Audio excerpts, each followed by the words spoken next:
Bismillahirrahmanirrahim. Alhamdulillahirabbil alamin wassalatu wassalamu ala Rasulillah wa ala alihi wa sahbihi wa man walah wa la haula wa la quwwata illa billah. Syafar, antum di sini.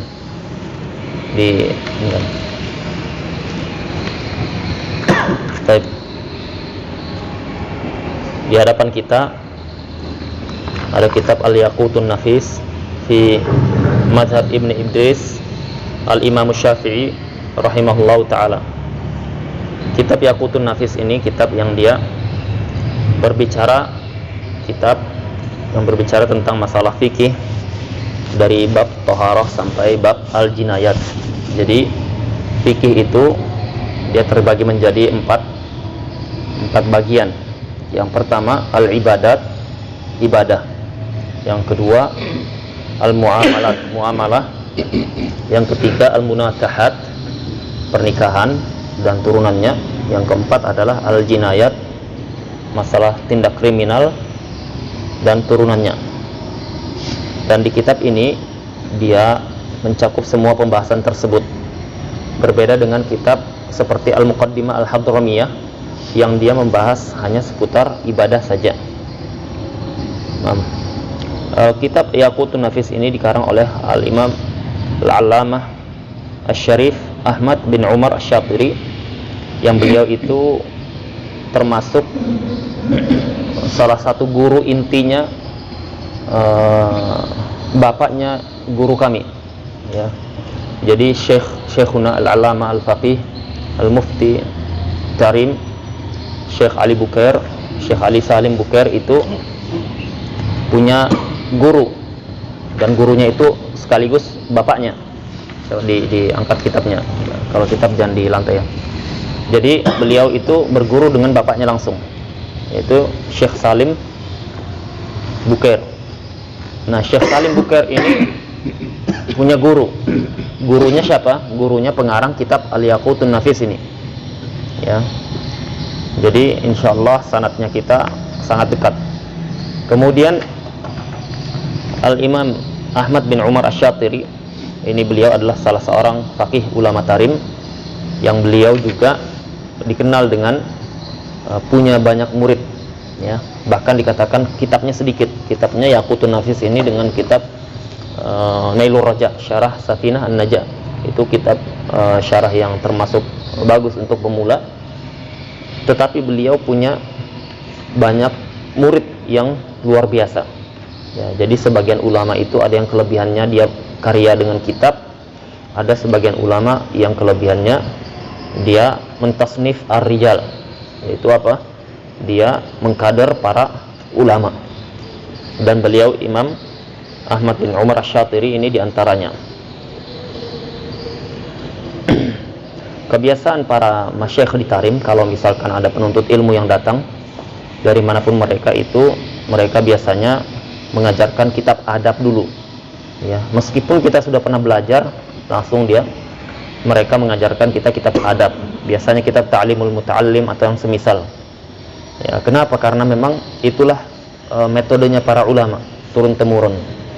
Karena dengan seperti itu nanti dengan adab yang bagus yang sudah diajarkan, ditularkan, itu akan membuahkan ilmu yang bermanfaat. Berbeda dengan ilmu yang dia tidak ditunjang dengan adab, ya. Kalau tidak ditunjang dengan adab, ya, nanti akan menghasilkan murid-murid yang berilmu dan tidak beradab, punya ilmu tapi tidak beradab, ya. Itu yang banyak menimpa sebagian penuntut ilmu di zaman sekarang, ya. Makanya pelajaran adab itu sangat penting. Dan insyaallah setelah kita pikir-pikir, kita akan mengambil fikih Senin sampai Kamis. Hari Jumatnya kita belajar kitab adab, ya. Mudah-mudahan dengannya kita bisa memiliki ilmu yang bermanfaat serta adab yang tinggi. Dikatakan di sini, buka kitabnya di situ, Bismillahirrahmanirrahim, khutbatul kitab. Kebiasaan para ulama memulai kitabnya dengan Bismillahirrahmanirrahim. Di antaranya adalah karena memang itu Al-Quranul Karim dimulai dengannya. Yang kedua, karena di situ ada nama Ar-Rahman dan Ar-Rahim, yaitu nama Allah Subhanahu wa taala. Allah nama yang paling mulia, Kemudian Ar-Rahman yang Maha Pengasih, Ar-Rahim yang Maha Penyayang. Ar-Rahman yang dia itu rahmahnya luas, meliputi seluruh makhluknya, sampai pun orang non-muslim. Ar-Rahim itu rahmat yang khusus yang hanya didapatkan oleh orang-orang yang beriman. Kenapa dimulai dengan Ar-Rahmanur Rahim? Karena ingin Allah Subhanahu wa taala seolah-olah isyarat Al-Qur'an ini sumber ilmu. Ya, sumber ilmu itu Al-Qur'an. Ya tidak? Karena Al-Qur'an itu sumber ilmu, sehingga Allah isyarahkan bahwasanya sumber ilmu ini diawali dengan sifat Allah yang Maha Rahmah dan Maha Rahim. Sehingga orang yang dia semakin belajar Al-Qur'an, semakin dia belajar Al-Qur'an, dia semakin memiliki sifat rahmah, dia semakin memiliki sifat pengasih, ya. Jadi seseorang yang dia semakin belajar, semakin punya rahmah dengan kaum muslimin, ya, dengan makhluk-makhluk yang lain, maka ilmunya bermanfaat, ya. Ilmunya berarti bermanfaat, berkah.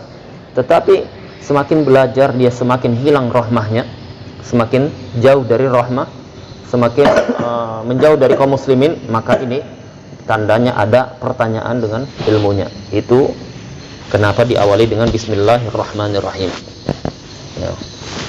Khutbatul kitab, alhamdulillahi ala ma syara'a minad din. Segala puji hanya milik Allah Subhanahu wa taala. Alhamdulillah itu al di situ al istighraqiyah namanya. Al yang dia menunjukkan bentuk al-kul, seluruh pujian. Alhamdu, yaitu seluruh pujian. Alhamdu itu pujian yang apa? Yang disertai dengan mahabbah wa ta'zim, cinta dan kasih sayang. Ketika kita memulai mengucapkan alhamdu, berarti ya Allah, aku memujimu disertai dengan bentuk pengagungan dan rasa cinta yang sangat tinggi. Ya, itu alhamdu. Makanya beda orang yang dia itu belajar bahasa Arab dengan yang tidak dalam sholatnya. Ya, kita tadi imam baca ayat, ya, di dua surah yang dia baca itu luar biasa semua isinya, yang membuat hati bergetar kalau kita paham artinya. Makanya penting kita mempelajari bahasa Arab. Mudah-mudahan itu bisa memotivasi kita, ya, agar kita bisa merasakan indahnya Al-Quran. Lillah, lam di situ untuk menunjukkan apa? Ikhtisas, yaitu pengkhususan, ya. Segala puji hanya khusus untuk Allah Subhanahu wa taala yang disertai rasa cinta dan pengagungan. Alhamdulillah, ala, atas apa? Ala ma syara'a minad din, terhadap syariat yang Allah syariatkan dari agama ini. Wa hada ila siratil mustabin, dan Allah berikan hidayah ke jalan yang jelas. Wassalatu wassalamu ala rasulil amin, salawat dan salam tercurahkan hanya kepada Rasulullah al-amin, sayyidina. Al-amin itu yang paling amanah, terpercaya. Sayyidina, sayyid kita, penghulu kita, Muhammadin wa alihi at-tahirin wa sahbihi ajma'in, dan keluarganya. Keluarganya itu siapa? Keluarganya yaitu kaum mukminin dari Bani Hashim dan Bani Muttalib. Kalau Imam An-Nawawi mengatakan keluarga Nabi sallallahu alaihi wasallam itu adalah dia mencakup lebih luas siapapun yang beriman kepada Nabi sallallahu alaihi wasallam dan wafat di atasnya, maka dia masuk keluarga Nabi sallallahu alaihi wasallam. Tetapi itu secara tarif umumnya. Tapi yang dimaksud dengan keluarga Nabi adalah dari Bani Hashim dan Bani Muttalib dan sahabat-sahabatnya seluruhnya, ya. Amma ba'du, faqad asyara alayya man la manduhata li fi mukhalafatihi. Faqad asyara alayya, sungguh telah memberikan isyarah alayya kepadaku, man, seseorang, la manduhata, yang tidak ada manduhah, tidak ada alasan, li, bagiku, fi mukhalafatihi, untuk menyelisihinya. Wala mazhala, dan tidak ada ruang, illa, kecuali, ila muwafaqatihi, kecuali menyetujuinya. Apa itu? An aktuba risalatan, aku menulis sebuah risalah fi madhabil Imam Syafi'i, dalam madhab Imam Asy-Syafi'i, jami'atan lit ta'arif, mengumpulkan ta'rif. Ta'rif itu definisi-definisi. Hawiyatan lil arkani wasyurut, hawiyatan mencakup lil arkan, rukun-rukun dan syarat-syarat. Musawwiratan menggambarkan lil anwa', jenis-jenisnya. Khidmatan dalam rangka membantu li sigharil muta'allimin, sighar penuntut ilmu, yaitu penuntut ilmu yang masih pemula. Wa takhfifan dan meringankan li at'ab terhadap kesulitan al muallimin, para pengajar.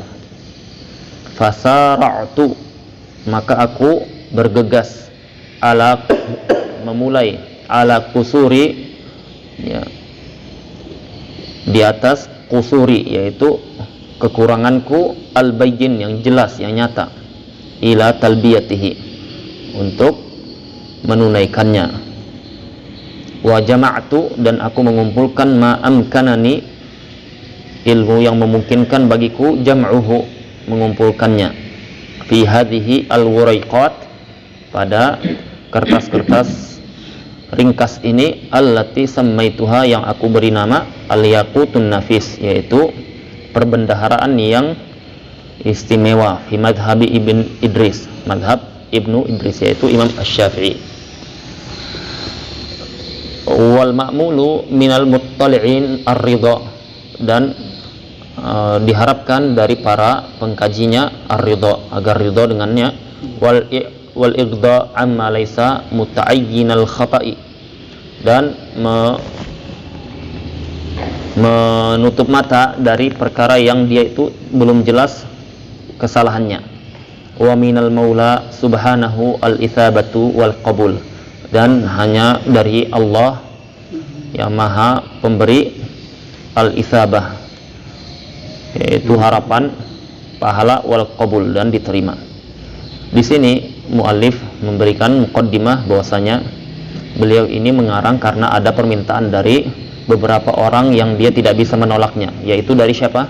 Dari gurunya Syekh Abdullah bin Umar Asy-Syatiri, gurunya beliau. Dan akhirnya beliau menulis, merangkum dalam risalah kecil ini yang dia tersusun dari 3 kriteria, yaitu mengumpulkan ta'rif, kemudian menyebutkan rukun-rukun dan syarat-syaratnya, serta memberikan gambaran masalahnya. Tujuannya untuk memberikan kemudahan bagi penuntut ilmu pemula dan agar mudah bagi para pengajar. Kemudian beliau mengatakan bahwasanya aku mulai dengan kekuranganku, dan di sini adalah bentuk tawadu. Seorang penuntut ilmu hendaknya dia belajar agar dia tawadu. Di antara bentuk tawadu, dia mudah menerima kebenaran dari siapapun itu. Kemudian di sini disebutkan bahwasanya dan aku mengumpulkan dalam kitab kecil ini atau kertas yang sedikit ini. Dan di sini menunjukkan bahwasanya kitab ini adalah kitab untuk para pemula. Tetapi itu di zaman beliau, ya, di zaman beliau. Kalau kita sekarang di Tarim itu Yaqutun Nafis ini marhalah yang kedua. Jadi di Tarim itu ada 3 marhalah dalam belajar. Marhalah pertama itu ada menggunakan 2 kitab minimalnya. Ya, kalau sebagiannya 3. Kalau kami belajarnya 3. Yang pertama Ar-Risalah Al-Jami'ah, yang kedua Mukhtasar Latif, yang ketiga Safinatun Najah. 3 itu kitab untuk pemula. Kemudian marhalah yang kedua lanjut Abi Syuja, ya, kemudian Muqaddimah Hadramiyah, kemudian Yaqutun Nafis. Ya, di marhalah kedua Yaqutun Nafis ini termasuk yang di akhir. Ya. Kemudian setelah Yaqutun Nafis belajar kitab namanya Umdatus Salik, ya. Jadi marhalah kedua itu ada 4 buku, 4 kitab. Kemudian marhalah yang ketiga menggunakan kitab Minhajut Thalibin, dan setelahnya At-Tanbih 6. Kalau di Tarim seperti itu, ya. Kemudian metode yang dipakai oleh para ulama di Tarim juga, mereka satu kitab itu minimalnya diulang 2-3 kali. Satu kitab minimalnya diulang 2-3 kali. Jadi kalau ada yang belajar dia katakan saya sudah selesai kitab itu, berapa kali? Sekali. Dikatakan dia hanya baru sekedar lewat. Ya. Kayak kita baru pindah rumah. Antum misalkan pindah rumah ke Makassar. Antum langsung hafal jalan atau tidak? Antum sudah pindah rumah, kemudian antum keliling ya, ke gang-gang, kemudian lihat sekitar kiri kanan. Apakah keliling antum pertama itu sudah antum hafal di sini ada warung kecil, di sini ada gang ini, di sini ada toko itu, antum langsung hafal atau tidak? Butuh apa? Butuh adaptasi dengan cara diulang-ulang, sering kita lewat, baru kita hafal, ya kan? Ya. Nah itu cara belajar sama. Ya, cara belajar itu semakin sering diulang-ulang. Ya, antum belajar apapun sama, ilmu tajwid, ilmu Al-Quran, ilmu bahasa Arab, ilmu fikih, semakin sering dia ulang, maka dia semakin lebih mantap.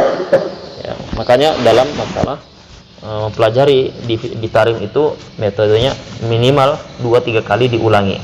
Ya, kalau muqaddimah hadramiyah dulu kita dan teman-teman itu kita ulangi berkali-kali. Ya, diulang sampai 8-10 kali. Kalau kita mau menguasai, itu pun masih ada yang kadang bingung. Ya. Kita lanjutkan di sini. Muqaddimah. I'lam annahu yanbaghi likulli syari'in fi fannin an ya'rifa mabadi'ahul 'asharah.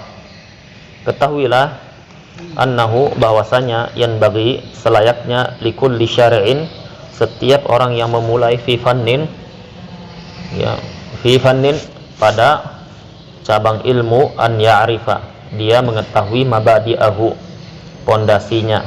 Mabadi'nya itu yaitu rambu-rambunya atau pondasinya atau permulaannya, al-asyarah yang ada 10. Ya, yang ada 10. Wahia yang pertama hadduhu, hadnya yaitu definisinya, batasannya. Yang kedua maudu'uhu yaitu isinya. Yang ketiga wa faidatuhu, faidahnya. Yang keempat wa masailuhu, masalah di dalamnya. Yang kelima wasmuhu, namanya, nama cabangnya, cabang apa itu. Wastimdaduhu, kemudian dia turunan dari apa. Wa hukmu syari'i fihi, hukum mempelajarinya. Wa nisbatuhu ila sairil ulum. Ya. Kemudian nisbahnya disandarkan ke ilmu-ilmu yang lain. Yang ke-9 wa fadluhu, keutamaannya. Yang ke-10 wa wadi'uhu, siapa yang mencetuskannya. Ya.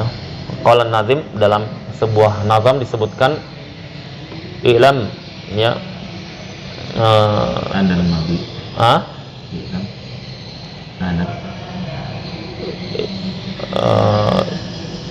inna mabadi al-ilm al-asyarah ya, al-hadd wal mawdu'u thumma thamarah wa fadluhu ya, wa nisbatun wal wadi'u wal ismul istimdadu hukmu syari'. Itu dalam manzumahnya.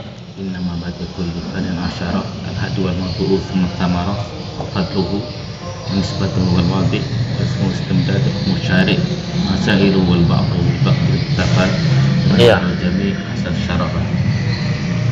Itu kalau dia di dalam manzumah ya, manzumah itu artinya sesuatu yang dia dikumpulkan menjadi bait-bait syair agar mudah dihafal ya.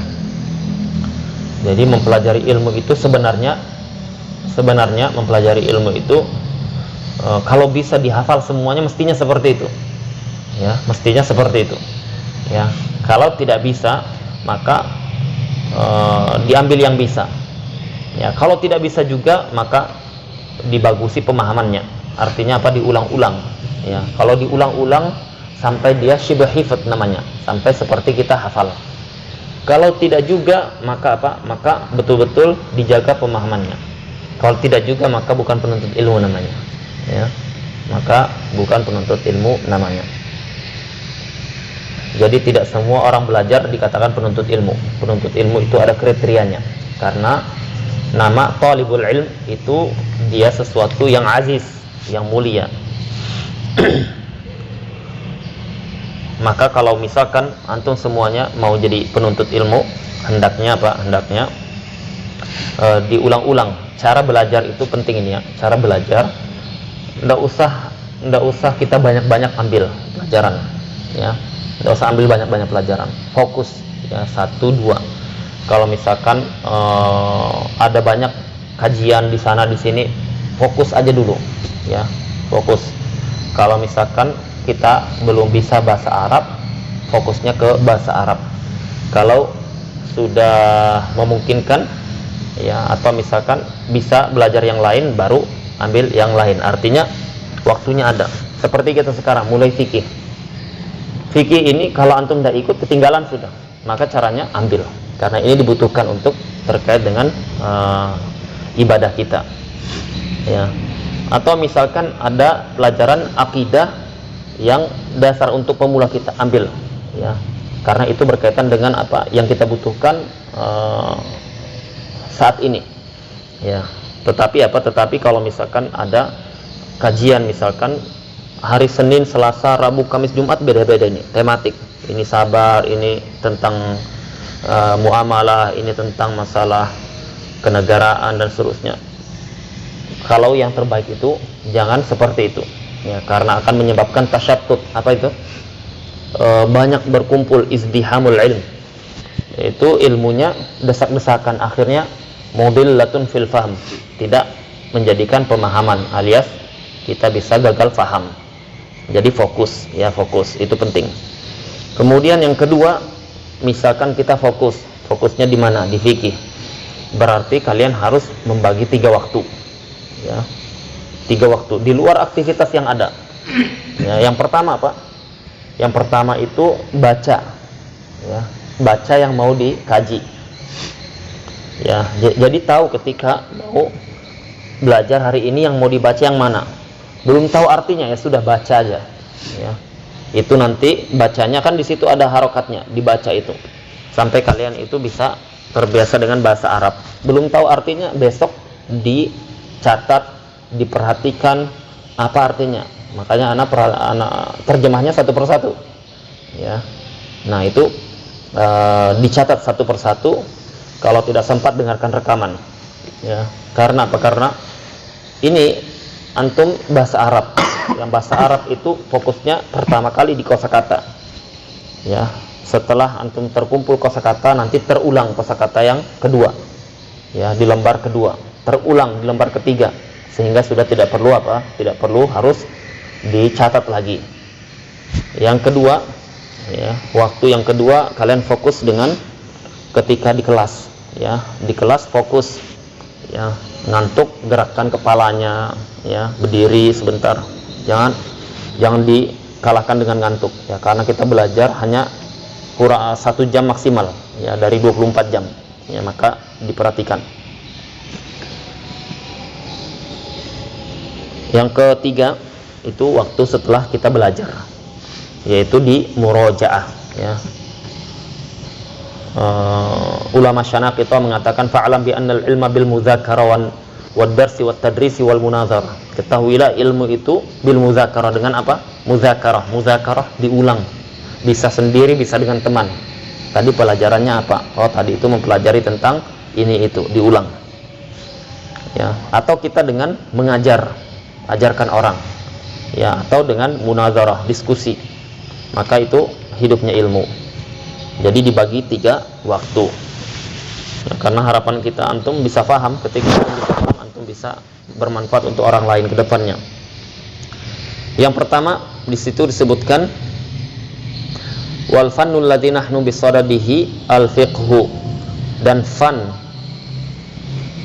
pelajaran yang kita nahnu bisadadihi, kita bisadadihi berada padanya sekarang adalah al fiqhu, yaitu fikih.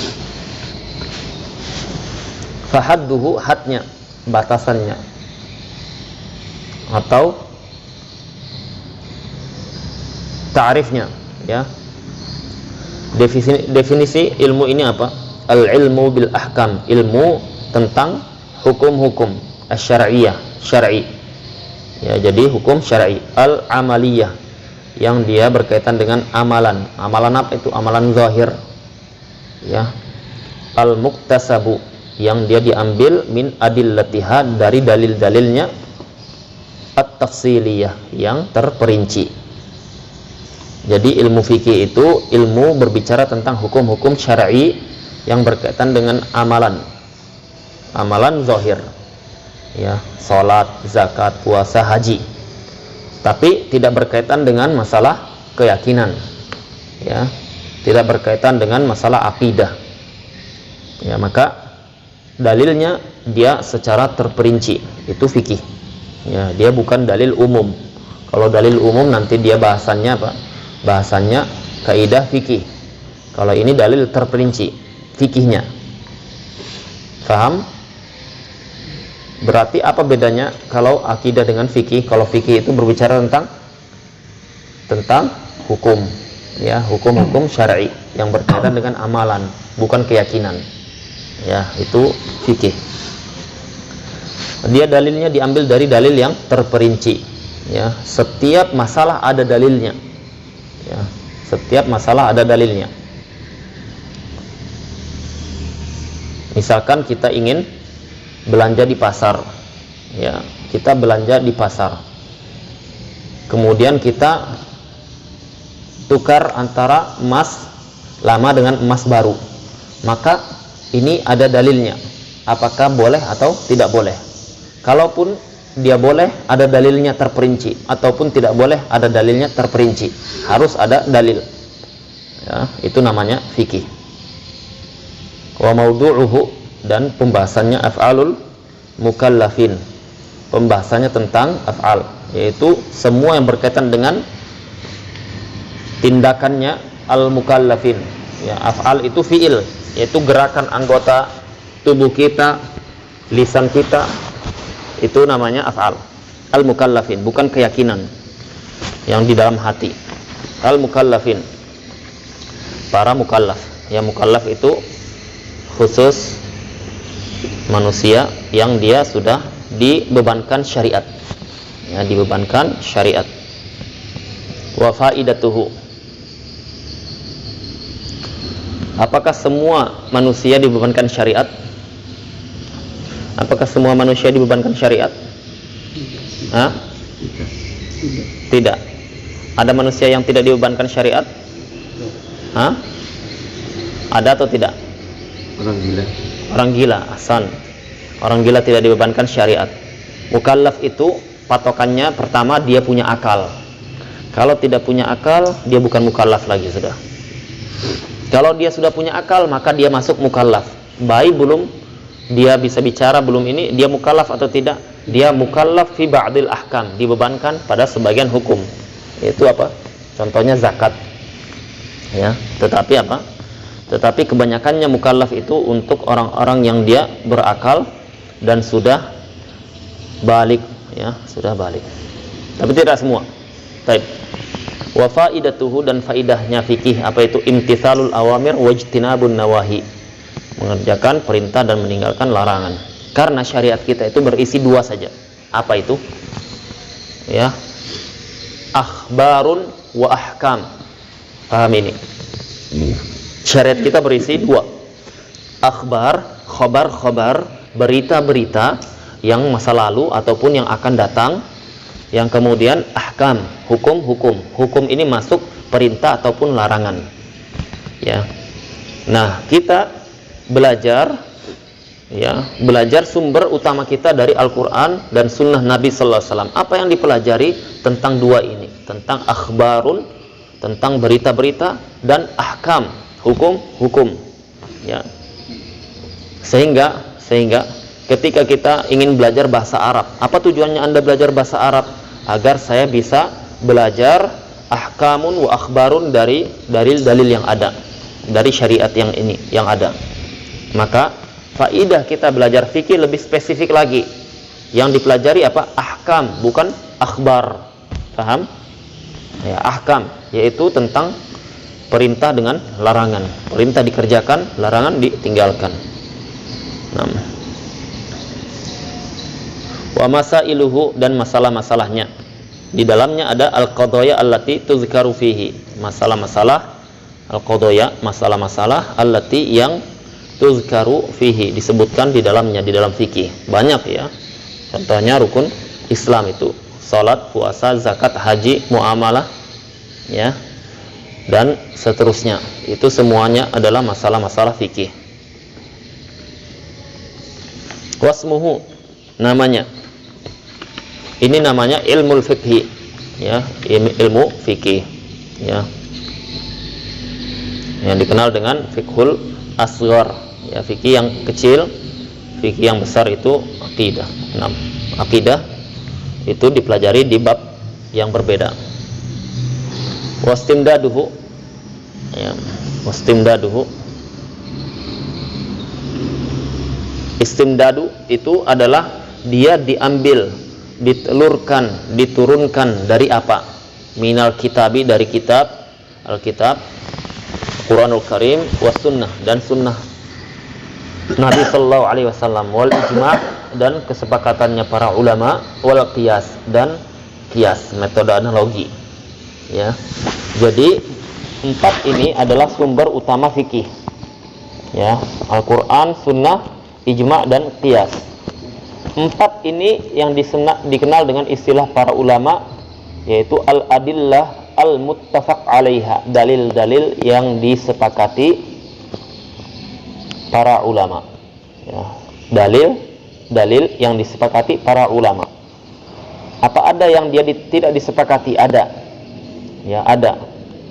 Jumlahnya hampir sekitar 15 dalil yang tidak disepakati para ulama, ya. Di antaranya adalah aqwal ahlil Madinah, pendapatnya ulama Madinah. Apakah pendapat ulama Madinah dari kalangan tabi'in itu merupakan dalil, ya, dari kalangan sahabat, apakah itu dalil atau tidak? Ya, itu diperselisihkan di kalangan ulama. Masing-masing ulama dari kalangan madhab yang 4 itu memiliki pendalilan khusus, ya, yang menjadi kekhususan madhab mereka, ya.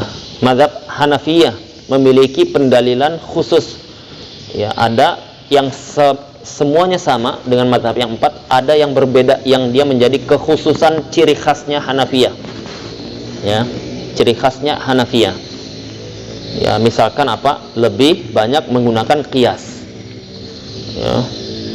Atau misalkan lebih mengedepankan qiyas dibandingkan hadis ahad, ya. Itu jadi kekhususannya sudah.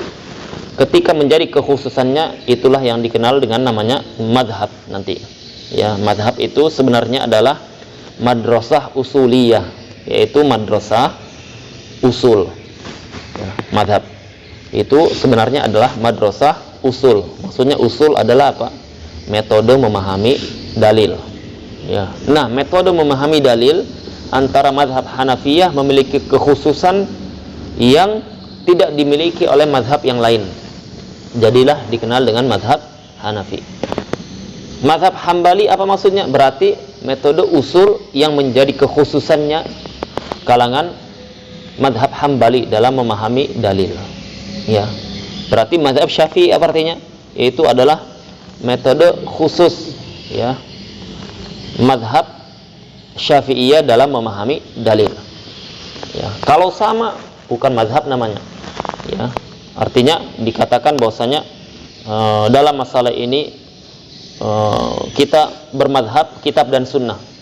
Kalau bermadhab kitab dan sunnah, berarti di situ ada madhab yang bukan kitab dan sunnah. Madhab apa dalam Islam? Tidak ada yang seperti itu, ya, kecuali kalangan orang-orang menyimpang. Maka apa? Maka tidak dikatakan madhab dalam masalah-masalah yang disepakati. Madhab itu bicaranya masalah yang dia dijadikan karakteristik pendapat ulama tertentu. Nah, itu namanya madhab. Baik. Jadi dalil itu ada berapa? Ada 2 yang disepakati, dan yang diperselisihkan. Yang disepakati ada 4, kitab, sunnah, ijma', qiyas, ya, ijma', qiyas, ya. Ada satu kisah yang perlu kita ulang, pernah dulu Anda sampaikan tentang kisah masalah ijma' ini, dan ini faidah untuk penuntut ilmu sangat penting. Kita ketika ditanya satu masalah, ya, kebanyakan kita itu gegabah menjawabnya, kebanyakannya itu gegabah menjawabnya, tidak betul-betul dipikir dulu, tidak betul-betul dicerna dulu, kemudian dipahami konsekuensinya. Kalau ulama sekelas Imam Asy-Syafi'i, ada majelis seperti ini, kemudian salah satu murid di situ bertanya, wahai imam, bagaimana caramu untuk menjelaskan agama Allah ini? Dia katakan, aku kembali kepada Al-Quran. Kalau tidak ada, aku kembali kepada sunnah Nabi. Kalau tidak ada, maka aku melihat kepada ijma' kesepakatannya para ulama. Ya. Kemudian murid ini bertanya, kalau kitab dan sunnah dalilnya jelas, apa dalilmu tentang ijma', kesepakatannya para ulama? Maka Imam Asy-Syafi'i apa langsung dijawabnya? Dia kan imam, dia tidak menjawab langsung. Dia katakan, amhilni salasan, berikan aku tempo waktu 3 hari, ya, untuk menjawab ini, ya, untuk menjawab ini 3 hari. Maka ketika itu setelah dars selesai, Imam Asy-Syafi'i betul memikirkan masalah ini 3 hari 3 malam. Apa yang beliau lakukan? Beliau sholat, ya, beliau sholat, dan beliau sholat itu khatam Al-Quran, ya, khatam Al-Quran. Ketika sudah selama 3 hari beliau menyelesaikan khatam Al-Qur'annya, kemudian beliau dapati jawabannya. Dipanggillah orang tersebut, ya, setelah khatam di 3 hari 3 malam. Imam Asy-Syafi'i mengatakan, mana orang yang kemarin bertanya? Saya, wahai imam. Maka Imam Asy-Syafi'i mengatakan bahwasanya adapun jawaban dalil ijma' adalah hadis ayat dari Allah Subhanahu wa taala berfirman, wa may yushaqiqir rasul min ba'di ma tabayyana lahul huda wa yattabi' ghayra sabilil mu'minin nuwallihi ma tawalla wa nuslihi jahannam wa sa'at masira. Allah Subhanahu wa taala berfirman, wa man yushaqiqir rasul, siapa yang dia itu mendurhakai, menentang Nabi sallallahu alaihi wasallam, min ba'di, setelah tabayyana lahul huda, setelah jelas baginya suatu petunjuk, datang petunjuk kepada kita, kita tentang, kita takabur sombong, ya, maka apa? Diberi ancaman oleh Allah Subhanahu wa taala setelah datang kebenaran ilmu kepadanya. Wa yattabi', dan dia mengikuti jalannya sabil ghair mu'minin, jalannya selain orang-orang mukmin, maka apa? Nuwallihi ma tawalla, kami akan palingkan dia ke arah yang dia inginkan. Itu disesatkan Allah Subhanahu wa taala. Wa nuslihi jahannam, kami masukkan ke dalam jahannam. Wa sa'at masira, jahannam seburuk-buruk tempat kembali. Berarti kata Imam Syafi'i, orang yang dia mendapatkan ancaman seperti ini artinya dia melakukan keharaman yang pasti. Dan di situ dia adalah berarti dia telah meninggalkan apa? Meninggalkan kewajiban. Berarti mengikuti jalannya mukminin kewajiban, dan meninggalkannya jalan mukminin itu keharaman yang pasti. Dan jalannya kaum mukminin di sini adalah ijma', karena mukminin dimaksud adalah para sahabat Nabi sallallahu alaihi wasallam di zaman turunnya Al-Qur'an. Berarti menyelisih kesepakatan sahabat atau menyelisih ijma'nya mereka adalah keharaman, maka wajib mengikuti ijma'. Maka ini adalah dalil ijma', kata Imam Asy-Syafi'i. Pendalilannya apa? Kemudian diikuti oleh ulama setelahnya. Imam Asy-Syafi'i setelah itu bubar, pergi orang tersebut, dikumpulkannya murid-muridnya. Imam Asy-Syafi'i mengatakan, kalian tahu, untuk mendapatkan dalil ini, dia katakan, khatamtul Quran salasan bisalasin, aku mengkhatamkan Al-Quran 3 kali 3. Berapa itu? 9. Berarti Imam Asy-Syafi'i artinya apa? Syekh Shalih Al-Utsaimin mengatakan, dia mengisyarahkan dalam sehari semalam beliau itu mengkhatamkan 3 kali Al-Quran, ya. Jadi sehari semalam itu beliau mengkhatamkan 3 kali Al-Quran, 3 malam 9 kali. Makanya Imam Syafi'i meminta waktu untuk 3 hari 3 malam. Karena apa? Karena beliau ingin mengulang-ulang Al-Quran itu sampai dia dapat dalilnya dari ayat yang mana dalil ijma' ini. Karena tidak ada yang tidak ada dalam Al-Quranul Karim. Kalau itu sudah kebenaran.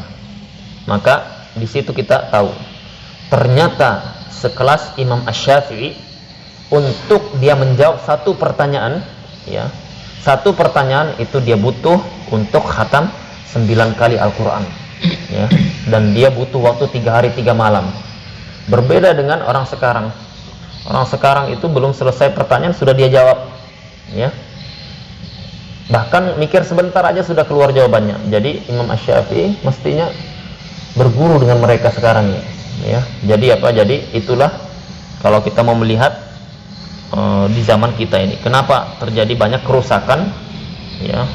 Karena itu tadi, banyaknya orang-orang yang dia itu dia sudah melampaui batas ya, dan disinilah pentingnya kita belajar.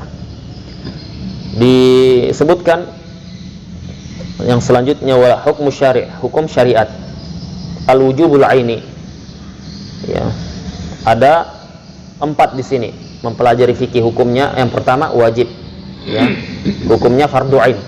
Wajib dengan fardu sama ya, wajib fardu sama. Fima tatawaqqafu alaihi sihhatul ibadah. Yang wajib fardu ain ini yang mana? Yaitu pada fikih-fikih yang tatawaqqafu, yang dia tatawaqqafu alaihi ya, menjadi sah ibadah dengannya ya.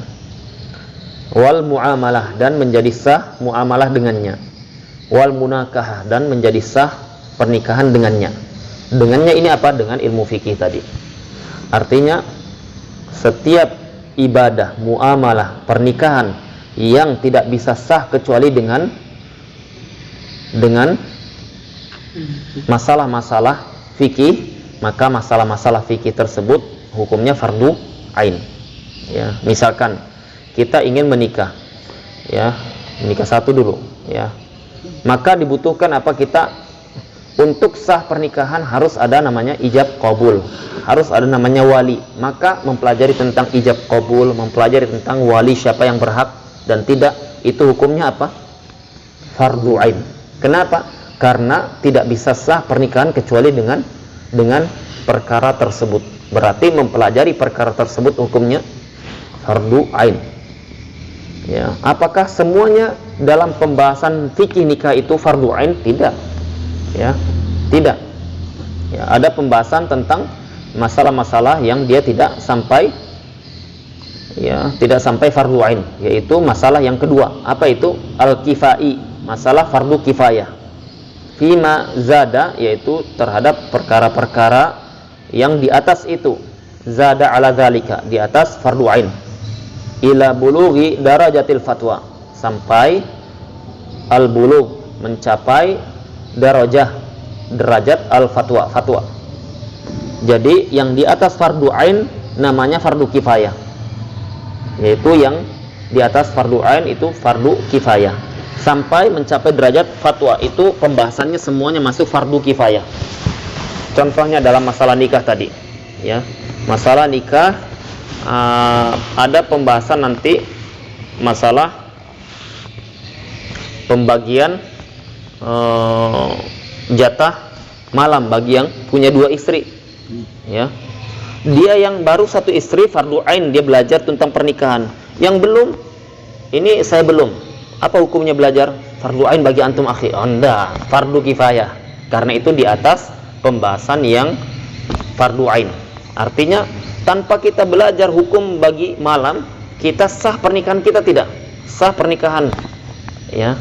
Nah itu namanya fardu kifayah, di atas pembahasan fardu ain. Sampai derajat fatwa, artinya apa? Seperti misalkan, apakah orang yang dia itu mengatakan kepada istrinya, kalau anti keluar rumah maka anti saya talak, kalau anti masuk rumah maka anti saya talak. Bagaimana itu jadinya? Nah masalah yang seperti ini sudah masalah di atasnya fardu kifayah, apa? Di atasnya fardu ain, tetapi derajat yang membuat bingung sebagian orang sehingga harus dipelajari dengan serius dan teliti. Itu sampai derajat fatwa namanya. Nah itu hukumnya semuanya masuk satu hukum, yaitu fardu kifayah ya.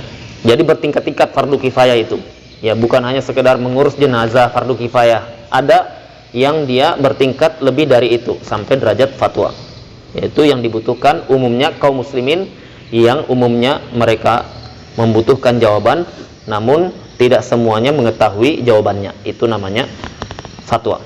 Nah itu bagi orang-orang yang memang mempelajari fikih secara serius Yang ketiga an-nadb, ya. Yang di atasnya fardu kifayah. Yang lebih detail lagi, lebih terperinci lagi, lebih sulit lagi. Itu namanya hukum mempelajari fikih yang hukumnya mandub, sunnah. Fi mazada ala dzalika, di atasnya fardu kifayah. Ya. Nah, ini yang disebutkan oleh Al-Imam An-Nawawi rahimahullah, dan ini tugasnya para ulama spesialis, ya. Seperti kita belajar di ilmu kedokteran, itu spesialis mata, ada nanti yang sebagian spesialis tidak bisa.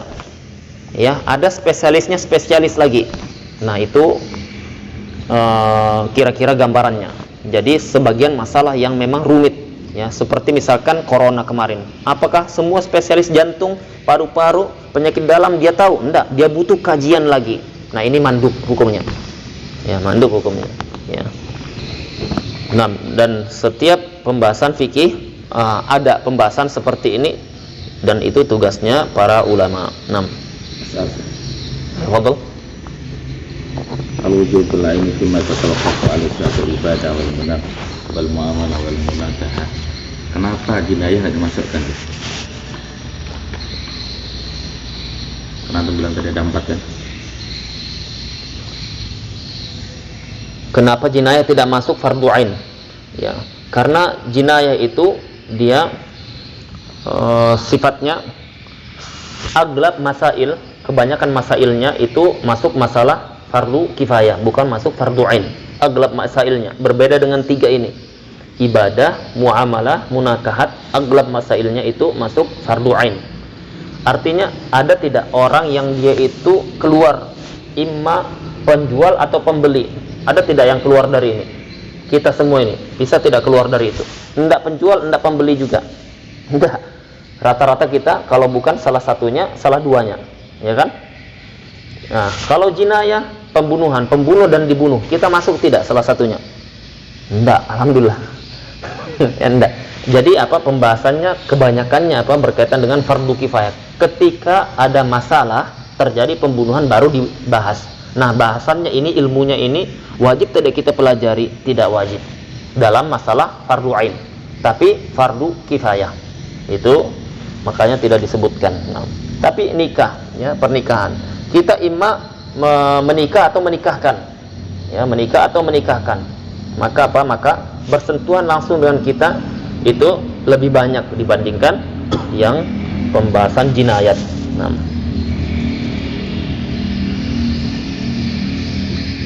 kemudian disebutkan pembahasan selanjutnya wa nisbatuhu, nisbah ilmu ini ila sairil ulum, dengan ilmu-ilmu yang lain, al mughayarah laha, yaitu beda dengan ilmu yang lain. Ya, maksudnya beda, ya, seperti kita ingin belajar tentang hukum ilmu tajwid misalkan. Ya, ilmu tajwid. Ya, maka di situ ada ilmu tartil. Tartil itu kita bagaimana melagukan Al-Qur'an. Dengan tajwid dia saling berketerkaitan, ya, saling berketerkaitan. Nah, itu ilmu fikih dengan ilmu yang lain, dengan ilmu akidah sama atau beda? Beda. Beda, udah beda jalur. Ya, beda jalur. Ya. Ilmu fikih dengan ilmu hadis, ya, sudah beda jalur. Ya, hadis membahas riwayat, itu dalil. Kalau ini memahaminya, memahami dalilnya, ya, sudah beda jalur. Tetapi tidak bisa lepas dari ilmu-ilmu yang ada, ya. Artinya apa? Dia ilmu mustaqil yang beda, tetapi tidak bisa terlepas dari ilmu yang lain, ya. Wa fadluhu, keutamaannya, fawaqanuhu ala sailil ulum, dia di atas, ya, fauq, di atas seluruh ilmu yang ada, ya. Makanya dikatakan bahwasanya rasul ulum itu ilmu fiqh, yaitu kepalanya ilmu itu seluruhnya adalah ilmu fikih. Apakah maksudnya ilmu akidah tidak penting? Bukan itu maksudnya, ya, bukan itu maksudnya. Tetapi ilmu akidah itu di zaman Nabi ketika mengajarkan para sahabatnya itu ilmu yang mudah, ya, ilmu yang mudah. Dia hanya butuh keyakinan, taslim, iman. Kenapa jadi sulit ilmu akidah? Karena sebabnya para mubtadi'ah, para ahli bid'ah yang mempersoalkan Al-Quran makhluk atau kalamullah, ya sifat Allah bagaimana, azab kubur tidak ada. Akhirnya apa? Terpaksalah para ulama untuk mengkonter mereka, untuk menjaga agama ini. Jadilah meluas ilmu akidah itu, jadilah terjadi perdebatan sampai zaman ini. Makanya Imam Asy-Syafi'i melarang. Beliau mengatakan, jangan kalian itu berdiskusi, berdebat dalam masalah in akhtatum fiha, kalau kalian keliru kafartum, kalian bisa jadi kafir. Yaitu masalah apa? Masalah-masalah seperti ini. Ya, kita sibuk seperti sekarang lah. Seperti sekarang sibuk. Kalau Allah berbicara berarti Allah punya hidung dan punya mulut dong. Berarti Allah bernafas. Itu semua jangan diperselisihkan. Maksudnya apa? Allah ketika menjelaskan nama dan sifatnya bukan untuk diperselisihkan, tapi untuk kita ta'zim, memuliakan, mengagungkan Allah, agar kita bangun malam, agar kita berdoa kepadanya, agar kita takut kepadanya, bukan untuk diperselisihkan seperti sekarang. Ya, makanya kami pribadi menghindari pembahasan seperti ini karena kita lihat ada spesialisnya, biarkan dia yang bicara. Ya, penting atau tidak penting untuk spesialis. Kalau untuk kita, jangan terlalu tersibukkan dengan itu, apalagi menyibukkan kaum muslimin dengan ini. Makanya Syekhul Islam Ibn Taimiyah rahimahullah, ini keluar dari fikih ya, faidah aja, beliau tidak sama sekali menyinggung masalah-masalah seperti itu di masyarakat umum, tidak, karena memang itu bukan kajiannya masyarakat umum ya. Tetapi tadi di zaman setelah zamannya para sahabat ada kebid'ahan yang memaksa para ulama harus mengkonter mereka. Mereka pakai ilmu kalam, harus dikonter dengan ilmu kalam juga. Maka terjadilah perluasan dalam masalah ilmu itu. Tapi kalau masalah akidah itu sendiri itu sangat mudah di kalangan sahabat Nabi Sallallahu Alaihi Wasallam. Tidak ada misalkan Nabi SAW mengatakan innallaha yanzilu ila sama'id dunya fi thulutsil lailil akhir. Ya Allah turun ke langit dunia sepertiga malam yang akhir. Tidak ada sahabat bertanya ini itu atau bingung atau iskal, masalah itu ditanyakan panjang lebar, tidak ada. Ya, karena mereka paham yang diinginkan oleh Nabi SAW agar kita itu memanfaatkan waktu sepertiga malam agar kita minta hajah kita semuanya itu. Ya. Nah itu semudah itu ilmu akidah di zaman sahabat. Tapi kalau fikih memang sudah dikaji sejak zaman sahabat Nabi Sallallahu Alaihi Wasallam sampai zaman setelahnya dan terus berkembang. Makanya itu Imam Asy-Syafi'i mengatakan kalau kalian mau diskusi dalam masalah fikih. Nah, itu yang dilakukan oleh para ulama kita. Diskusi bukan berarti dia harus bermusuhan, tidak. Ya, itu orang yang masih kecil. Ya, diskusi itu ada dua ustadz diskusi, berarti ustadz itu berarti saling apa? Saling bermusuhan, tidak. Justru apa? Seluruh ulama di zaman madzhab arba'ah sampai ke atas itu terbiasa dengan diskusi. Ya, terbiasa dengan diskusi. Tetapi memang ada oknum-oknum yang dia tidak menjalankan adabul hiwar, adab-adab hiwar, dan itu nanti dipelajari di pelajaran tertentu.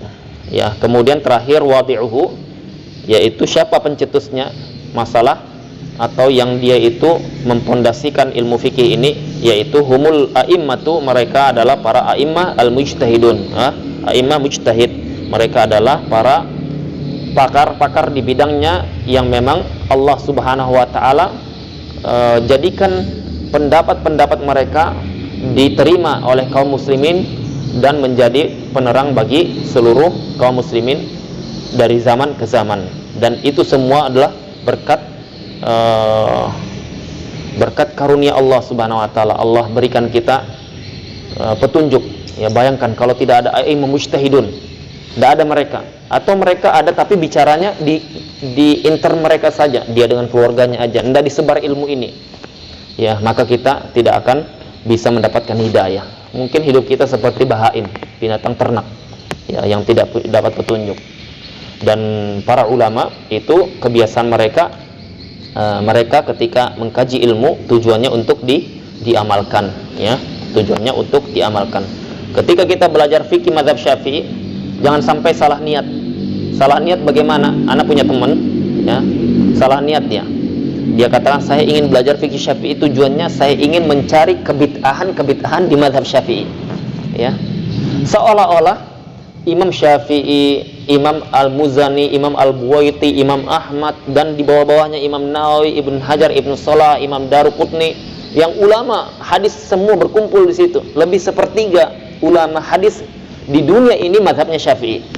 Seolah-olah mereka tidak paham tentang bid'ah, seolah-olah mereka tidak paham tentang sunnah. Sehingga apa dia katakan, saya ingin cari kebid'ahan dalam mazhab Syafi'i. Itu gagal paham yang fatal ini. Orang kalau sudah hatinya seperti itu, ya, maka apa? Bagaimana dia dapat keberkahan ilmu? Ya, makanya ketika kita yakini bahwasanya mereka itu pakar, di dalamnya ada bukan 100-200 ahli hadis, ya, bukan 100-200 ahli bahasa, ahli fikih, ya. Di dalamnya ini orang-orang yang bukan 1-2, tapi di sini ada ribuan ulama di dalamnya. Mazhab itu bukan Imam Syafi'i saja, tapi kumpulan para ulama yang banyak, yang mereka konsentrasi menggunakan rambu-rambu yang jelas, yang paten untuk memahami agama Allah Subhanahu wa taala dengan rambu-rambu itu. Rambu-rambu yang dimaksud dengan tadi, dengan usul mazhab masing-masing. Ya, kemudian dikaji turun temurun. Kalaupun di fase pertama keliru, pasti ada fase kedua yang akan menjelaskan kekeliruannya, dan seterusnya. Kalaupun tidak sampai hadis di generasi awal, hadis itu sampai di generasi kedua dijelaskan, tidak sampai di generasi ketiga. Makanya mustahil, ya, kita katakan, oh, itu mereka tidak sampai riwayat. Oke, kalau tidak sampai riwayat ke Imam Syafi'i, apakah tidak sampai ke muridnya juga? Oke, tidak sampai ke muridnya, apa tidak sampai ke muridnya lagi? Apakah sampai kepada kita, tidak sampai kepada mereka? Nah, ini apa? Sesuatu yang syai' badahi kalau istilahnya dalam ilmu mantik. Sesuatu yang tidak masuk akal. Ya, ente paham, mereka tidak paham gitu loh. Ya, bahasa Betawinya gitu. Ya, jadi kita hendaknya belajar terpelajar, ya. Dan kita diperintahkan Allah Subhanahu wa taala dalam masalah-masalah yang kita tidak ketahui, ayatnya satu aja. Fas'alu ahla dzikr in kuntum la ta'lamun. Tanya ahlu zikr kalau kalian tidak tahu. Ahlu zikr itu bukan yang zikir, bukan. Ahlu zikr itu para mujtahid, ya. Dan ini ijma yang disebutkan Imam An-Nawawi rahimahullahu taala. Jadi ini ulama mujtahid, kita ikuti mereka. Apakah kita berarti mengamalkan ayat? Artinya kita mengamalkan ayat. Apakah kalau kita mengamalkan ayat kita diazab Allah Subhanahu wa taala kalau kita keliru? Enggak, karena kita sudah mengamalkan apa yang diperintahkan Allah. Allah tidak mengatakan tanyalah kebenaran, tanyalah dalil. Karena apa? Tanya kebenaran itu relatif. Menurut Imam Abu Hanifah ini benar, menurut Imam Syafi'i itu benar, ya tidak? Ya. Tanya dalil itu tujuannya untuk dipahami oleh orang-orang yang faham dalil, mujtahid. Kita tidak paham, ya. Maka apa? Allah berikan yang mudah, yang tidak berselisih orang setelahnya, yaitu fas'alu ahla dzikr.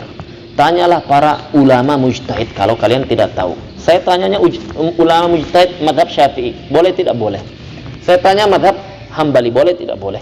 Saya tanya mazhab Hanafi, boleh. Saya tanya mazhab Maliki, boleh. Selagi mujtahid, boleh.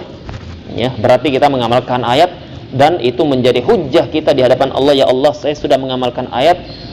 Kalaupun keliru, maka itu bukan keinginan kami, ya. Kami mampunya hanya itu. Maka apa? Maka itulah jalan yang benar. Nah, mudah-mudahan ini bisa kita pahami. Subhanakallahumma wa bihamdika asyhadu an la ilaha illa anta astaghfiruka wa atubu ilaik. Assalamualaikum warahmatullahi